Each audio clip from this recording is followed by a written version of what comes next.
오늘 아침 뉴스 연구소.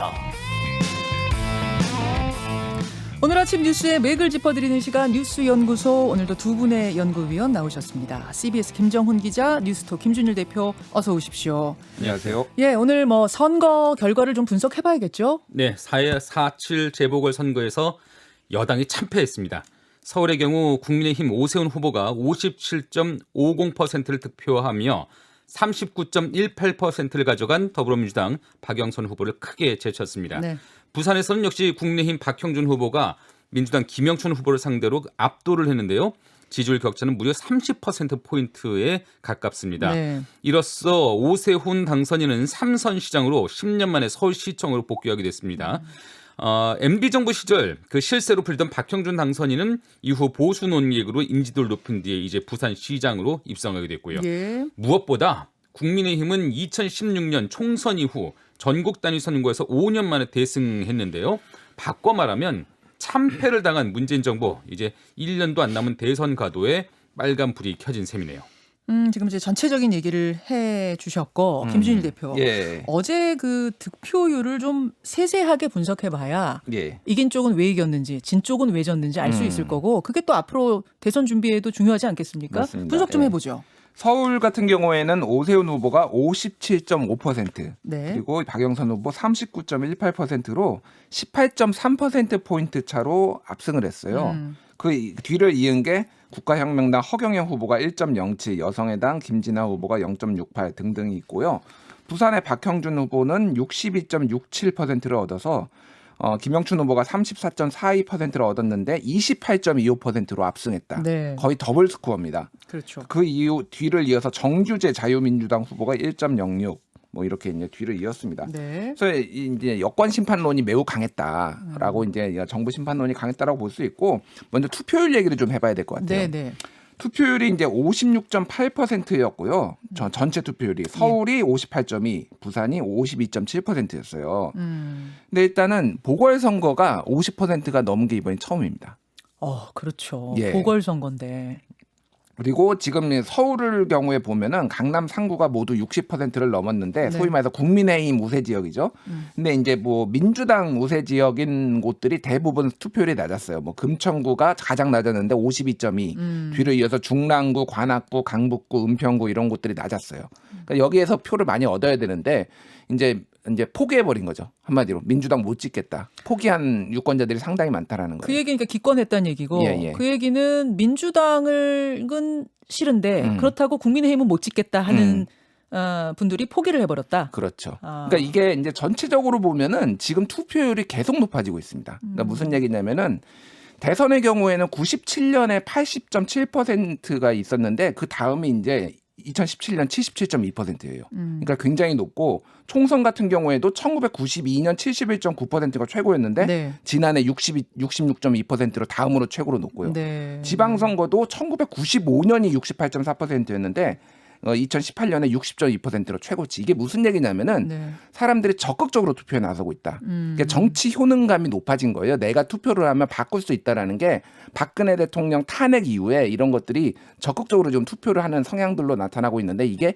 대체적으로 응징 투표로 나타나고 있어요. 못한 쪽을 응징해야 된다는 투표로 나타나는 거예요. 성향이 예. 이 후보가 너무 좋아서라기보다는 저 후보가 못하는 것을 질책하는 응징 투표, 보복 투표 이쪽으로 흐르고 있다. 전체적으로 지금 작년 총선에서 흐름이 그래요? 180석을 얻었던 민주당이 한 해 지금 1년 만에 이렇게 됐잖아요. 예, 예. 이게 그런 추세를 볼 수가 있는 거죠. 그래요. 예. 그럼 뭘 응징하고 싶었느냐, 이걸 좀 살펴봐야 될 것 같은데요. 뭐 아시는 것처럼 전임 시장들의 성추문으로 열리는 선거였죠. 또 그런 때 후보를 내지 않기로 약속했음에도 당원 당규를 고쳐서 후보를 냈었고요.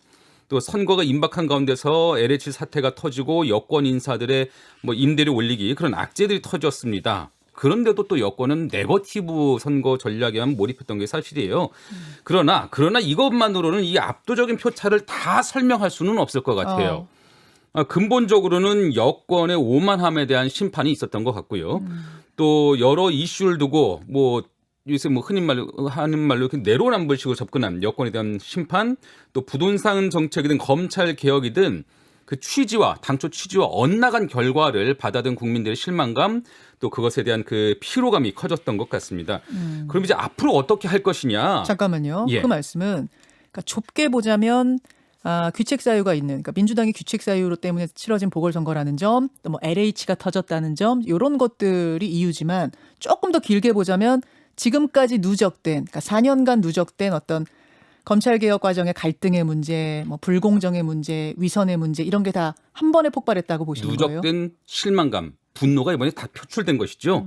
자, 근데 이번에 이제 이 선거 결과를 받아들고 어떻게 할 것이냐를 두고는 이제 여당 내부에서 갈등이 좀 있을 것도 같아요. 예. 지금 오히려 이 결과지를 두고 일각에서는 그냥 단순히 LH 사태 때문에 이런 결과가 나왔다. 이렇게 타이밍이 안 좋았다. 뭐 이렇게. 좁혀서 그 원인을 좁혀서 보는 시각이 있고 여권 내부에서 오히려 개혁에 속도를 내지 못했기 때문이다. 이제는 더 밀어붙여야 된다. 이런 목소리까지도 있더라고요. 더 밀어붙이자는 얘기는 그러니까 검찰 개혁 더 해야 더 되고 속도를 내야 된다. 뭐 이런 것들. 또 검찰과 언론 탓이라는 주장도 여전할 텐데 근데 제 생각은 한 가지 분명한 거는 이 극렬 지지층에만 기대다가는 앞으로도 재기할 가능성이 좀 높지 않아 보인다 이런 생각이 듭니다. 이번 국민의힘의 선전도 사실은 이른바 그 태극기 부대와 같은 그 극우 세력과 선을 그은 데서 그 원인을 좀 찾을 수가 있을 것으로 보이거든요. 아니 그걸 진짜 김정훈 기자, 그러니까 그 김종인 위원장이 들어오고 나서 태극기하고 선 긋는다고 했을 때 당 안에서 엄청난 반발이 있었고 또 MB 박근혜 전 대통령 이 문제에 대해 사과한다고 했을 때도 당 안에서 엄청나게 반발이 있었고 광주 간다고 했을 때 또 반발이 있었고 근데 김종인 위원장 그냥 밀어붙인 거잖아요. 큰 그림을 봤던 것이죠. 그게 효과가 있었던 거예요. 맞습니다. 지난 총선 패배 후에 김종인 비대위원장 체제가 바로 착수한 것이 그런 강성 보수 세력들과의 손절이었거든요. 예, 그 효과가 나타났다라고 보는데요. 뭐 이렇게 잘한다 하는 그 우리 편의 목소리만 들어서는 뭐 당장의 효능감을 맛볼 수는 있겠지만은 중도 표심으로부터는 갈수록 멀어질 수밖에 없다는 점 좀 깊이 인식을 해야 될 것 같습니다. 그리고 네. 한 가지 또 재밌는 점은 지난 총선이 21대 총선이 있은 지 아직 채 1년이 안 돼요. 예. 총선 결과와 정반대의 결과가 지금 나온 것이죠. 네. 앞으로 대선이 1년도 안 남았습니다. 말하자면은 왼쪽으로 갔다가 확 오른쪽으로 갔다가 다시 또 확 왼쪽으로 가는 스윙 보터들의 그 선택의 속도가 지금 5G급입니다. 5G LTE는 넘어서 5G급이에요. 예, 그러니까 지금 이긴 쪽, 예. 지금 진 쪽 누가 울고 웃고 할 그런 상황이 아니라는 것이죠. 그러니까 스윙 보터라는 게 김준일 기자. 예. 사안에 따라 상황에 따라서 그때 선택을 달리하는 층을 말하는 거잖아요. 그렇죠. 나는 A편 지지면 죽을 때까지 A편 지지가 아니라 이 사안은 이쪽이 잘했으면 나 여기 지지할래. 이 사안은 이쪽이 못했으면 지지 철회할래. 이런 거죠. 일반적으로 이제 정당에 대한 일체감을 강하게 느껴서 고착화가 된다라고 하는데 그런 정도가 뭐 상황에 따라 다지면 한 30% 양정당당. 양정당. 예, 그러면 나머지의 뭐 40% 정도는 이제 여기 광활한 지대인 거죠. 여기를 잡아야 되는 건데 여기에 성향들이 대체적으로 이런 또 오만한 태도에 좀 민감하게 반응을 하고 그리고 이해관계에 따라서 투표를 하는 성향들이 있거든요. 그러니까 이번에는 어쨌든 민주당의 실책의 키워드는 무능과 오만이었다. 이제 부동산 문제에 있어서는 확실히 이제 무능한 점이 있었고 그리고 이제 오만하게 보이는 사과를 안 하거나 그런 것들이 이제 전체적으로 기조가 있었는데 김정은 기자가 얘기했듯이 이제 앞서서 그런 것들이 누적이 되었고 이제 선거 전략이 또 이제 민주당의 치명적인 미스가 있었던 거죠. 선거 전략이요? 예, 그러니까 지금 이번에는 사람들이 화가 나 있었어요. 네. 민주당에 대해서 화가 나 있었는데 그러면 이번에는 어쨌든 사과를 하고 빨리 사과하고 그리고 어떻게 할 것인지 대책을 내놓고 그래야 되는데 끊임없이 생태탕 얘기를 하다 보니까 생태탕과 페라감으로 모든 게 꼽히니까 계속 이제 저쪽은 부패했다라고 이런 식으로 주장을 하는데 이쪽은 그러니까 뭐 좀 거칠게 얘기하면은 싫은 놈과 나쁜 놈이 있다라고 하면은 보통 사람들은 싫은 놈을 떨어뜨리거든요. 감정적으로 싫어하는 거를 더 떨어뜨려요. 근데 저쪽에 이제 민주당에서는 제가 나쁜 후보다라고 계속 얘기하는데 이게 안 먹힌다라는 거죠. 그러니까 이게 지금 사과를 하긴 했지만 너무 늦었고 메시지도 일관되지 않았다. 사과를 하려면 사과에 집중을 해야 되는데 계속 공격은 하면서 사과는 뭐 찔끔찔끔하고 이런 것들이 혼란스러웠다. 굉장히 이렇게 전략의 미스였다. 이렇게 봐야 될 것 같아요. 막판에 집중한 그 전략이 오히려 격차를 더 키웠다고 보시는 거군요. 그렇죠. 그 생태탕 뭐 이거 페라가모는 매우 큰 실패였다 이렇게 볼 수밖에 없어요. 김정은 기자 보탤 말씀 있으십니까? 예, 반대로 말하면 이번 전략을 국민의힘 입장에서는 무의하지 않은 것이 오히려 좀 이긴 셈이 됐는데 어제 이준석 위원장이 그 얘기했잖아요. 저 우리 고정 패널로 출연했을 때 박영선 후보 거 이만큼 갖고 있었는데 네. 그거 일부러 하나도 안 했다. 네. 당선- 네거티브에 상대적으로 적극 대응을 안 했었죠. 예, 그 한번 말씀하신 것처럼 저쪽이 어떻게 스스로 무너지는지를 보겠다라고 했던 그 전략이 통했던 것 같습니다. 굉장히 중요한 지점 지금 두 분이 다 말씀해 주셨는데 이 스윙 보터들은 사안에 따라 상황에 따라 언제든 더 좋은 쪽, 더 싫은 쪽을 떨어뜨리는 방법으로 갈 것이다. 근데 그 층이 점점 더 늘어나고 있다. 그럼 1년 후도 모른다. 이걸 양당이 다 알아야 될 것 같고요. 오늘 잠시 후에 정진석 국민의힘 공천관리위원장 인터뷰가 있고 박형준 당선자 인터뷰 2부에 준비가 되어 있습니다. 거기서 얘기 더 나눠보고 또 오늘 박용진 오신환 의원도 출연하세요. 거기서 선거 얘기는 계속 나눠보기로 하고 백신 얘기 하나 해야 되지 않아요, 김정은 기자? 지금 아스트라제네카 백신의 국내 접종이 지금 잠정 보류가 됐습니다. 예.